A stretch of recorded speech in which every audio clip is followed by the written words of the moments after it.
At 6, as our children head back to school, our Wisconsin State Capitol Bureau Chief Vanessa Kelson sat down one-on-one for an exclusive interview with the state's top public school official, the Department of Public Instruction's State Superintendent Dr. Jill Underly, to ask about some of your top concerns this school year.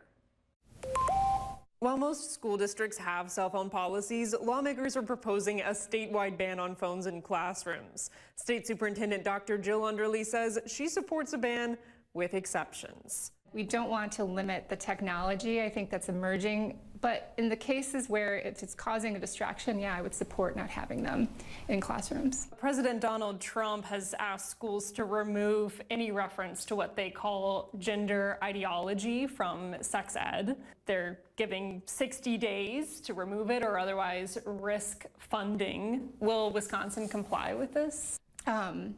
We don't want to risk funding, but we also want to make sure that all kids are safe and they feel respected in our schools. And so that's really the bottom line. I think we would want to push back on what he's asking.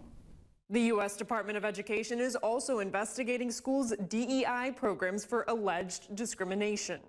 I think, we're always going to, follow the law.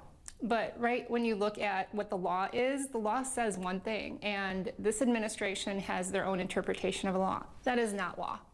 So we're going to follow the law as it is written through the ESCA Acts of 1964 until Congress changes it. Immigration, Customs, and Enforcement, or ICE, agents can now enter K-12 schools. Underly says it's up to schools at the local level to determine their policies. We're never going to give up a kid, just to anybody at a door. It doesn't matter who you are. What is your reaction? There's talks of immigration enforcement officers maybe not coming on the first day, but coming later down the line to schools. Well, I think it's a larger issue.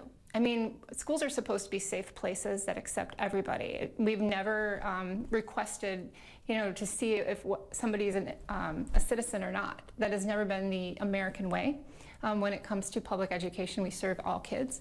And so it's really disturbing, honestly, that we're going to target our public schools as well as other public places so that people don't feel safe.